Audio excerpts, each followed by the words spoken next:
Esta vez vamos a desarrollar un ejercicio acerca de la base de datos de un restaurante de manera básica y simplificada para conocer un poco más acerca de SQL Server. La sintaxis de SQL Server es muy similar a la de otras bases de datos como MySQL, Oracle, Postgres, porque como sabemos, todos estos motores de base de datos se basan en el mismo lenguaje de consultas que es el SQL.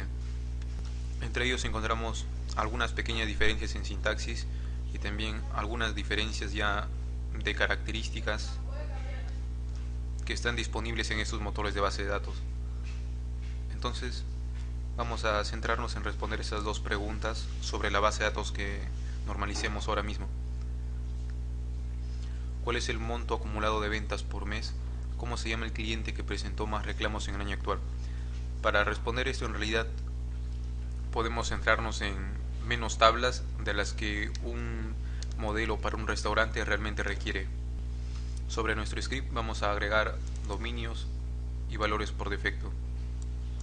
Con dominios nos referimos a los valores posibles que puede adoptar un atributo dentro de una tabla, y los valores por defecto son valores que van a ser asignados a una fila cuando se haga un insert y no se especifique un valor para una columna determinada. El script pues es el código mismo. La base de datos en este caso va a ser considerada como un archivo de backup que puede exportarse y que luego podrá importarse en otra computadora tal vez. Y con diagrama nos referimos a un diagrama ER, un diagrama entidad de relación, donde se demuestra de manera gráfica cuáles son las tablas y las relaciones entre estas tablas. Por último, agregaremos algunos datos para que podamos hacer estas consultas. Vamos a empezar haciendo el modelado de manera gráfica en Erwin. Vamos a empezar creando las tablas fuertes, que son aquellas tablas que no guardan dependencia respecto a otras. Primero vamos a tener aquí a la tabla cliente, a la tabla chef, a la tabla mesero. Esta persona es la encargada de atender a las personas que llegan al restaurante. Ellos lógicamente preparan la comida y ellos son los que compran. De hecho, los tres van a tener datos en común, pero es un poco exagerado considerar una tabla persona en la que tengamos los datos comunes, porque habría que hacer un poco más complejas las consultas cuando querramos listar clientes, cuando querramos listar chef o meseros. Es mejor que cada uno tenga su tabla respectiva, incluso repitiendo algunos campos. Pero lo que sí es importante es que estos dos derivan de una tabla más general, que es la tabla personal.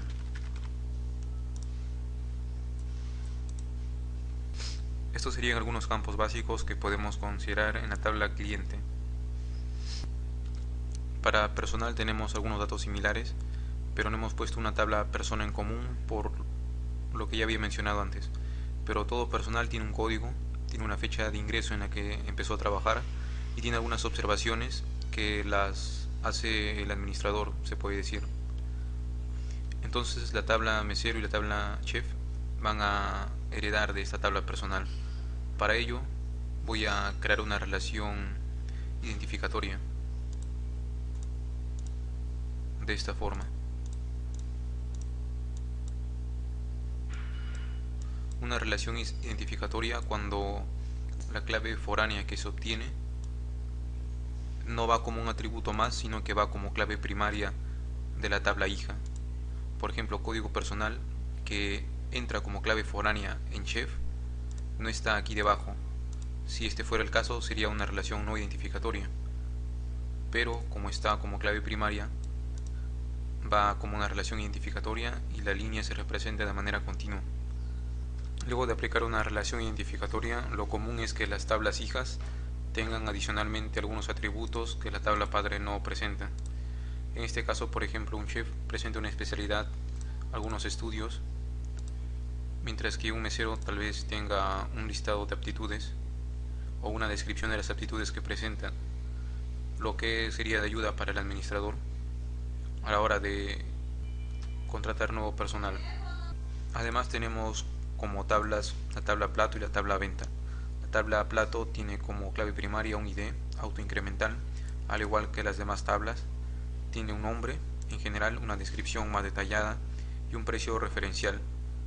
El precio referencial es importante porque esto permite que el precio del plato pueda ir cambiando y esto no afecte los registros que ya se tienen en el pasado. Supongamos de que un plato tiene un costo de 10 y entonces se realizan muchas ventas en un año, por decir 2015, y en el 2016 se decide cambiar el precio del plato.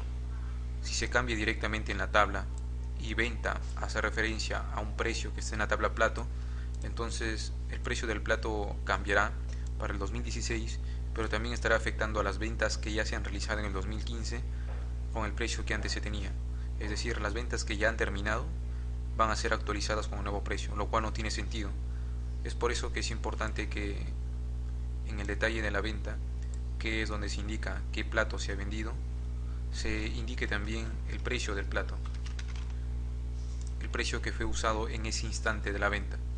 Entonces, si el precio referencial cambia, las ventas futuras cambian, pero las ventas ya realizadas no cambian, porque tienen un campo especial para guardar el precio con que se vendieron los platos en un pasado. Un detalle de venta está dentro de una venta, por lo tanto vamos a realizar nuevamente una relación identificatoria de esta forma, ya que un detalle de venta no existe si es que la venta no existe. En la tabla venta tenemos los campos generales, por decir la fecha y el importe total, la fecha en que se realiza la venta y el importe total que se pagó por dicha venta, mientras que en el detalle de venta tenemos qué plato se ha vendido y el precio que costó dicho plato. Entonces voy a crear nuevamente otra relación de esta forma. Esto permite que una venta contenga un plato 1, contenga un plato 2, pero si quieren comprar dos veces o más veces un plato 1, un plato con ID 1, no se va a poder, porque aquí hay una relación en la que la clave primaria es compuesta. A lo que me refiero es que en la tabla detalle venta se tendrían los siguientes datos. Supongamos que en una venta 7 se está vendiendo el plato 5, no hay problema. En una venta 7 además se ha vendido el plato 9, no hay problema. Pero si es que se quiere vender otra vez en la misma venta 7 el plato 5, ya no se va a poder, porque esta clave primaria sería igual a esta otra clave primaria y habría conflicto por integridad de datos. Entonces lo que podemos hacer en este caso es agregar un atributo cantidad dentro de las propiedades de la tabla como un dato más. Si ese es el caso, entonces el dato quedaría de esta manera: 7, 5, 2 platos de ID 5 y 1 de ID 9. Y esta sería la idea así en términos generales. Siempre es bueno imaginarnos cómo van a insertarse los datos en una tabla al momento de estar modelando. De hecho, hasta este punto ya podemos contestar a la primera pregunta que nos dice ¿cuál es el monto acumulado de ventas por mes? Porque aquí en nuestra venta tenemos una fecha. Entonces, gracias a esta fecha podemos agrupar las ventas realizadas por mes y hacer una operación de agregado para sumar los importes de las ventas de un mes determinado. La segunda pregunta nos dice ¿cómo se llama el cliente que presentó más reclamos? Eso significa de que debe haber una tabla para guardar los reclamos que un cliente realiza. Cada reclamo tendrá un ID en particular, tendrá un texto que es el texto que se está reclamando, ¿no? O sea, lo que el usuario escribe y lo que está decidiendo reclamar. Si nos damos cuenta, la tabla cliente está sin relaciones. Por lo tanto, vamos a pasar a relacionar esta tabla con las demás. Nunca en un modelado puede quedar una tabla así suelta. O tal vez puede que sí, pero serían casos muy exagerados, donde se tratase de una tabla que simplemente guarda constantes globales, por así decirlo. Bueno, vamos a crear aquí una relación no identificatoria y de la misma forma hacia reclamo. Tal vez ustedes se pregunten ¿cómo sabes rápidamente por qué el ID cliente va en reclamo y no el ID reclamo va en cliente? Esto es porque cliente es una tabla fuerte que no depende de otras, mientras que reclamo es una tabla débil que depende de cliente. La tabla fuerte o tabla padre no presenta una clave foránea, mientras que la tabla débil, que es la que depende de otra tabla, sí presenta la clave foránea como aquí se muestra. Además, esto nos podemos dar cuenta rápidamente si es que vemos los datos que se van a guardar en estas tablas. Por ejemplo, supongamos que dentro de la tabla cliente tenemos un ID cliente 7 y en la tabla reclamo tenemos un ID cliente, un ID reclamo 1, un ID reclamo 2. Supongamos que los dos primeros reclamos los realiza el cliente 7. Entonces aquí iría 7 y aquí también iría 7. Y como ven, todo está correcto. Un cliente puede realizar varios reclamos, porque es el reclamo el que guarda la clave primaria del cliente. Si nosotros considerásemos al contrario, es decir, que dentro de cliente está el ID reclamo, eso significaría que un reclamo puede ser realizado por varios clientes y eso no tendría sentido. Siempre el que tiene la clave foránea representa a muchos y la tabla fuerte representa a uno, o sea, la relación de uno a muchos es de esta forma. Un cliente presenta muchos reclamos, donde muchos es la tabla débil, la tabla que depende de la otra, la tabla que tiene la clave foránea. De esa forma podemos leer la base de datos, ¿no? Un ID cliente está aquí, por lo tanto, un cliente puede participar en muchas ventas. De la misma forma aquí, ¿no? Un plato puede estar presente en varios detalles de venta. Ahora ustedes dirán, pero aquí hay código personal y aquí también hay código personal. ¿Cómo sé cuál es la tabla fuerte si los tres tienen código personal? Lo que pasa es que las dos tablas de abajo tienen una clave foránea, mientras que arriba es una clave primaria sin ser foránea. Abajo tenemos claves personal que son primarias, pero a la vez son foráneas.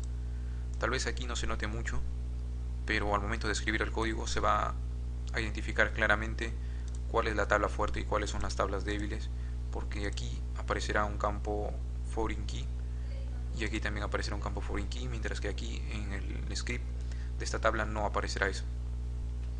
También es importante considerar un campo fecha en la que el cliente realice su reclamo. Si consideramos esto en la vida real, el tema de los reclamos sería un poco extraño, porque si es un reclamo verbal, este reclamo no va a estar en la base de datos a menos que el mesero o el chef o algún otro personal se encargue de registrar el reclamo en el sistema de información. Si es un reclamo verbal, lo más probable es que esto no esté registrado. Si es un reclamo realizado sobre el sitio web del restaurante, donde el cliente supuestamente ha iniciado sesión o algún tema similar, entonces esto sí va a estar registrado en el sistema. Si es que el cliente tiene un buzón de sugerencias y quejas y agrega allí un texto, tendría que registrarse por algún personal este texto para que recién forme parte del sistema. Si es que hay un ordenador para que el cliente pueda hacer sus reclamos, lo cual es realmente muy extraño y no creo que ocurra en esta realidad, entonces también estaría registrado esto. A lo que me refiero es que al final lo que nosotros modelamos tenemos que tener en cuenta cómo es que se va a realizar el registro de datos, porque al final en la realidad, como menciono, no todo es tan sencillo, no todo es tan exacto como lo planeamos aquí. Pero bueno, este es un ejemplo básico para que practiquemos el tema de normalización y comprendamos además un poco mejor, conozcamos un poco mejor SQL Server. Ahorita he cambiado aquí el orden de estas tablas para poder relacionar la venta con un mesero, ya que el mesero es el que toma la orden del cliente y el que se encarga de realizar la venta finalmente. Entonces tenemos aquí otra clave foránea no identificatoria. Podemos tener la tabla chef así simplemente para tener un registro de los chefs que trabajan en el local, o bien también podemos relacionar chef con el detalle de venta para que sepamos que los platos vendidos han sido preparados por un chef determinado, lo cual también es muy exagerado. Tal vez esos datos sean superfluos, no se necesiten a fin de cuentas para que el administrador pueda hacer análisis estadísticos al final cuando la base de datos esté ya en funcionamiento. En esta ocasión vamos a dejarlo simplemente allí y vamos a proceder a escribir el script en SQL Server. Ya estoy en SQL Server. Lo primero que voy a hacer es crear una nueva consulta. A la derecha tenemos la base de datos en formato de imagen y aquí en la izquierda vamos a escribir el código correspondiente para generar la base de datos ya finalmente.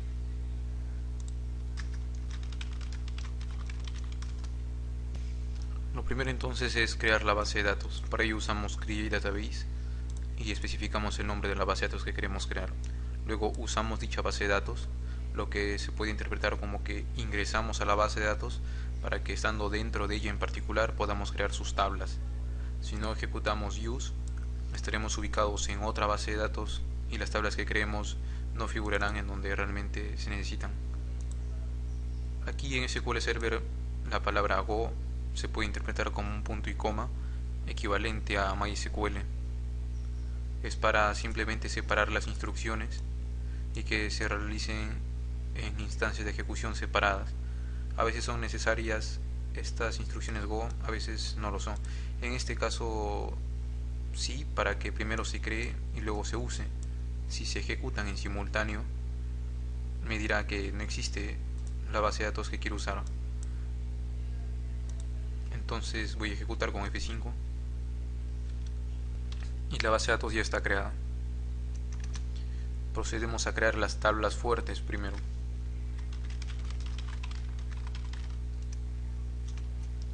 Ahora mismo he escrito los nombres de las columnas, pero lo que falta es el tipo de dato de cada columna o de cada atributo de la tabla cliente.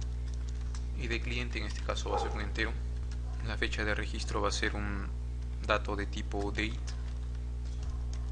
Los nombres va a ser campo varchar de 50 caracteres. Los apellidos de la misma forma. Aquí la fecha de nacimiento también va a ser date. Y en este caso VIP puede ser verdadero o falso. Entonces va a ser un tipo de dato bit que acepta como valores el 1 y el 0 nada más. Ahora bien, a medida que se registren nuevos clientes, nosotros no vamos a querer estarle asignando un número para identificar a cada uno de ellos de manera manual, sino que vamos a querer que el ID se genere automáticamente conforme se vayan haciendo los registros. Entonces será un entero identity que empieza en 1 y aumenta de 1 en 1. Es decir, el primer cliente tendrá como ID 1, el siguiente 2 y así.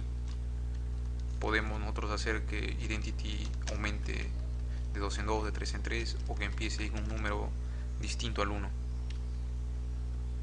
Esto en MySQL vendría a ser el auto increment, pero aquí en SQL Server se conoce como identity. Para el caso de la tabla personal, los tipos de datos son bastante similares. El código de personal también será generado. Tenemos nombres, apellidos, una fecha de nacimiento, una fecha de ingreso y observaciones, que en este caso será un varchar de más caracteres. Hasta ahora no tenemos claves foráneas, pero vamos a proceder a crear las tablas mesero y chef, que sí van a tener claves foráneas.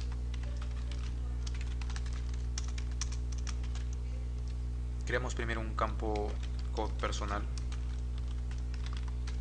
Este campo va a ser un entero, simplemente, ya no identity, porque esta propiedad de identity, que hace que aumente de 1 en 1, se realiza aquí en la tabla personal, cada vez que se hace un registro en la tabla personal. La tabla mesero simplemente toma ese valor como clave foránea y no hace nada más, no reasigna un valor que vaya aumentando de 1 en 1, sino simplemente toma este valor. Un personal puede ser tanto mesero o también puede ser chef, entonces van a ver meseros con códigos salteados. No va a ser continuo porque no todos van a ser meseros. Es por eso que simplemente va entero, no identity. Y aquí vamos a escribir la clave foránea. Vamos a crear una clave foránea que haga referencia a un campo que es clave primaria en otra tabla. Entonces la manera es escribir aquí en primer paréntesis el campo de la tabla en la que estamos, el campo local.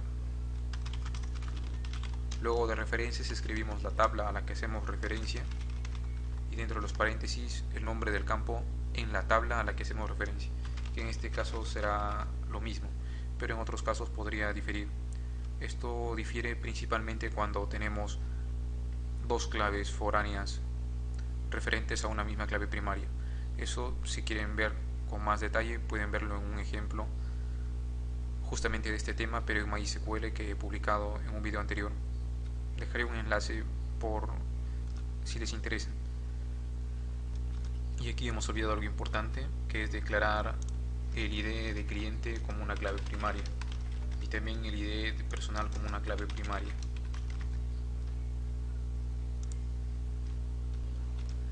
Finalmente agregamos el campo aptitudes, que va a ser un varchar de 255 caracteres, y voy a copiar esto y voy a crear ahora la tabla chef, que también tendrá un código de personal y tendrá una clave foránea también referente al campo code personal dentro de la tabla personal, pero tendrá dos campos distintos, que será la especialidad y serán los estudios.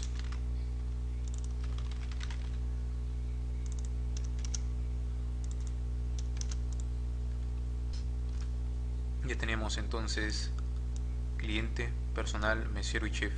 Lo siguiente sería crear reclamo, luego plato, luego venta y detalle venta. No podemos crear detalle venta si no existe el plato, ni detalle venta si no existe la venta, ¿no? Pero antes de continuar con reclamo, observemos que mesero y chef no tienen clave primaria. Entonces simplemente aquí voy a agregar primary key.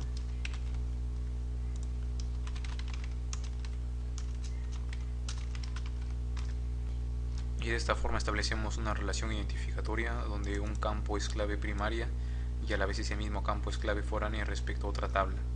Entonces identificamos rápidamente que estas dos tablas son tablas hijas de esta otra tabla que no presenta foreign key. Aquí en el reclamo el texto siempre es obligatorio, no puede quedar vacío, por eso indicaremos que es un campo no nulo. Luego tenemos el cliente, que también es una clave foránea. Por lo tanto escribimos foreign key, el campo en la tabla actual, referencias, la tabla a la que hace referencia y el campo en la tabla a la que se hace referencia, que también sería lo mismo en este caso. Por último tenemos la fecha de tipo date. Hasta aquí nosotros podemos presionar F5 y ejecutar todo, pero en SQL Server nosotros podemos ejecutar consultas por partes, es decir, yo puedo seleccionar un texto, ejecutarlo e ir viendo si es que la ejecución se realiza sin problemas, lo que hace más fácil la identificación de errores. Hasta ahora no había ningún problema y aquí tampoco, no hubo ningún problema, lo que significa que si yo presionaba F5 se iba a ejecutar todo a la vez. Tal vez se pregunten por qué usé punto y coma en vez de la instrucción go. En realidad son equivalentes y al menos yo lo veo un poco más claro escribir puntos y coma para declarar las tablas y separar una declaración de otra. De hecho creo que incluso no es necesario en este caso ni punto y coma ni go, porque ya los paréntesis indican que se ha terminado de crear, pero de todas formas siempre es bueno. O si es que tenemos errores por no separar la sintaxis, agregar en esos casos recién go o un punto y coma. Nos faltan solamente 3 tablas, debemos ir ahora por la tabla plato, porque si no, no puede existir detalle venta.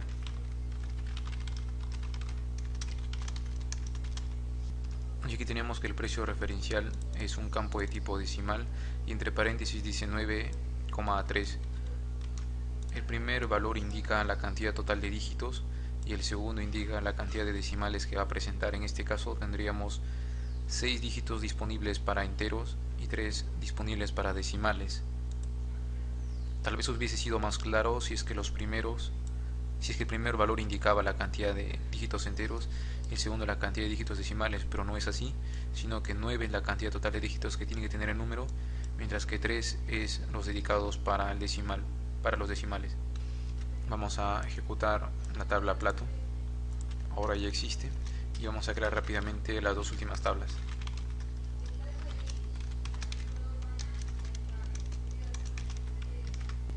El campo importe en realidad podría no guardarse porque puede calcularse multiplicando precio por cantidad de cada detalle venta y sumar cada detalle venta dentro de una venta para dar el importe de una venta. Pero cuando sabemos nosotros que vamos a hacer constantes consultas sobre una tabla y un campo de este es calculado, no conviene en realidad que este campo sea calculado por el hecho de que vamos a hacer varias consultas. Por eso es que mejor guardamos también el cálculo dentro de la tabla importe, para que de esta forma cuando se hagan consultas sobre ventas, lo cual sabemos que va a ser una operación muy difundida, entonces mejor guardar el resultado para que esté al alcance y las operaciones sean más rápidas. Vamos a crear ahora ID cliente y COD personal.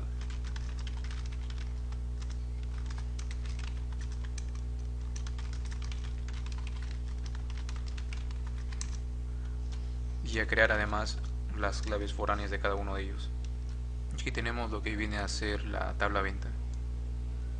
Voy a ejecutarla para ver si hay problemas y al parecer no hay ningún problema. Entonces procedemos a crear la última tabla, que es la tabla detalle venta. Detalle venta, como se observa, tiene una clave primaria compuesta, que por cierto es la única tabla en este caso que hemos considerado de que tenga una clave primaria compuesta. Y es compuesta porque su existencia depende realmente de la existencia del plato y de la existencia de la venta en sí. Entonces cuando creamos una clave primaria compuesta no podemos escribir simplemente primary key en dos campos. Esto se usa cuando es una clave primaria simple, pero si es compuesta tiene que declararse en una única línea cuáles son los campos que conforman la clave primaria, porque no solamente puede ser de dos, también puede haber de tres o incluso más, pero no se recomienda tampoco que una clave primaria compuesta tenga más de tres campos. Es decir, aquí es incorrecto hacer esto por el hecho de que es una clave primaria compuesta.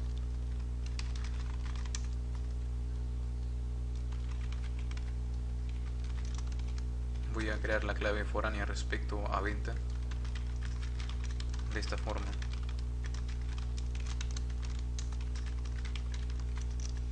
Haré lo mismo respecto al plato.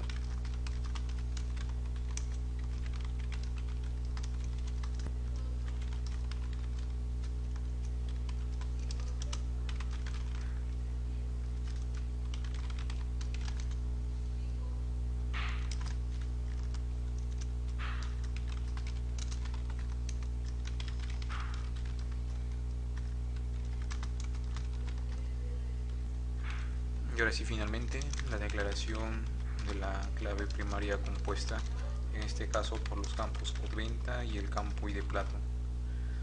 No es necesario que esto vaya al final, pero al menos yo lo veo más claro si es que lo escribimos al final. Y ahora voy a ejecutar esto para ver si hay problema alguno. Al parecer no. Ya tenemos nuestras tablas todas creadas. Siempre que creamos una nueva base de datos, esta va a aparecer al lado izquierdo en la ventana o en el cuadro Object Explorer. Aquí tenemos restaurante y también podemos generar un diagrama de base de datos, es decir, de manera gráfica, crear nuestras tablas. Voy a darle clic derecho, nuevo diagrama de base de datos, y voy a seleccionar ahora las tablas que quiero que aparezcan en el diagrama, ya que a veces tenemos muchas tablas y queremos crear diagramas solamente de algunas tablas o crear varios diagramas por separado. Le doy a agregar y aquí voy a tener algo similar a lo que veíamos en Erwin, solo que ya en SQL Server. De hecho, me parece que es posible crear la base de datos de manera gráfica en SQL Server y que se genere el código, pero la verdad es de que esa idea no es muy buena, ya que siempre es conveniente escribir manualmente el script para que nosotros conozcamos con mayor detalle realmente lo que estamos ejecutando y realmente cómo está el modelo, ¿no?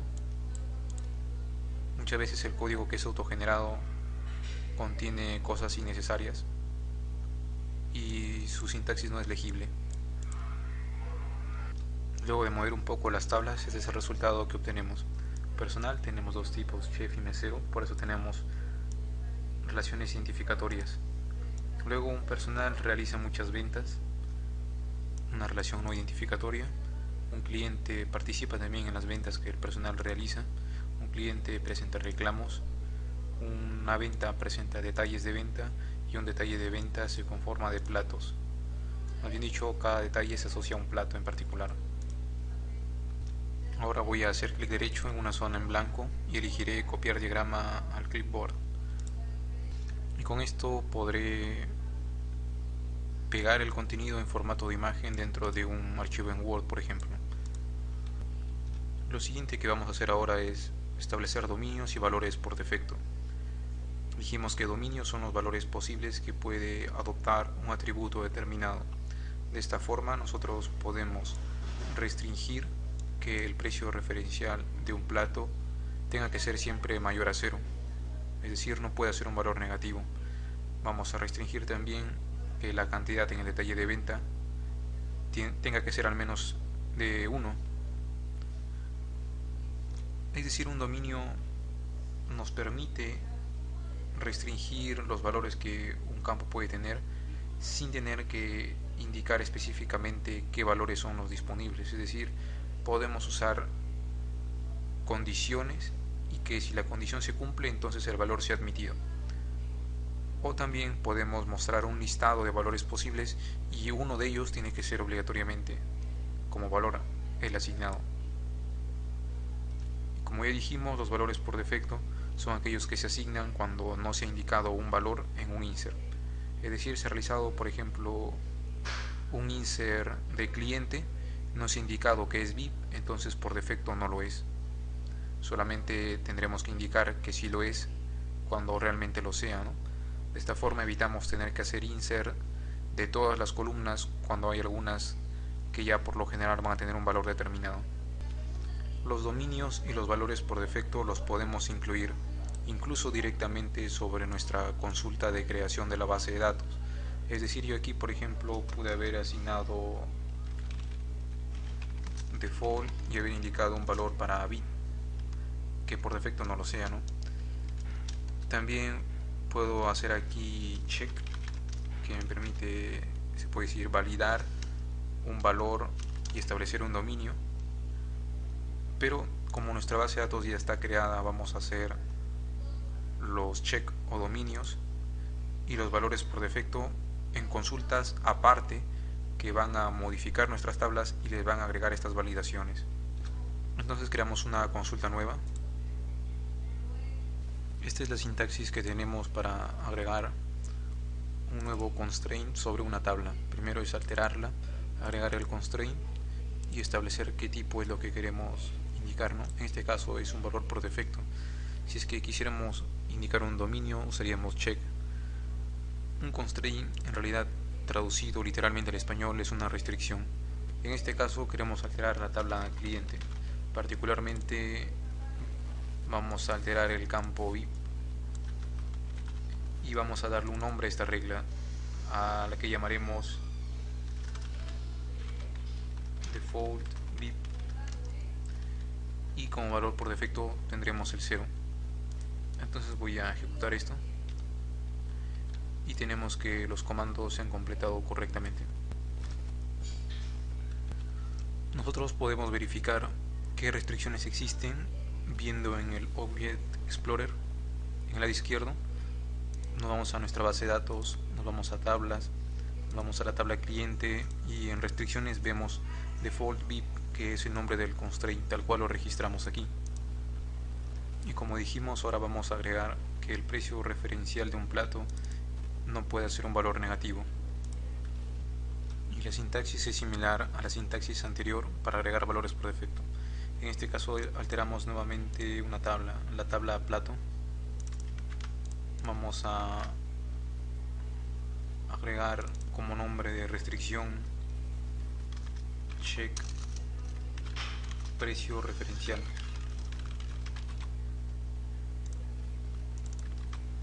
Y lo que vamos a validar es de que este valor sea mayor a 0.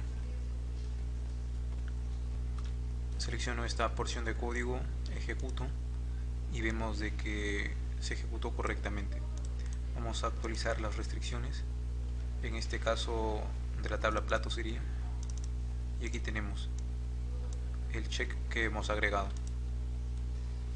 A fin de practicar, ustedes podrían validar que el importe sea mayor a 0, validar además que la cantidad aquí sea mayor o igual a 1, que este precio sea mayor a 0, y algunas otras validaciones que crean convenientes, como por ejemplo que el texto de un reclamo tenga al menos 10 caracteres y que por ejemplo la fecha de nacimiento sea superior a una fecha que ustedes crean prudente, para que de esta forma se evite la opción de estar ingresando fechas muy antiguas, inválidas, que no tendrían coherencia. Para evitar que este video sea muy extenso, las consultas y el ingreso de datos para hacer posibles las consultas lo vamos a hacer en el video siguiente.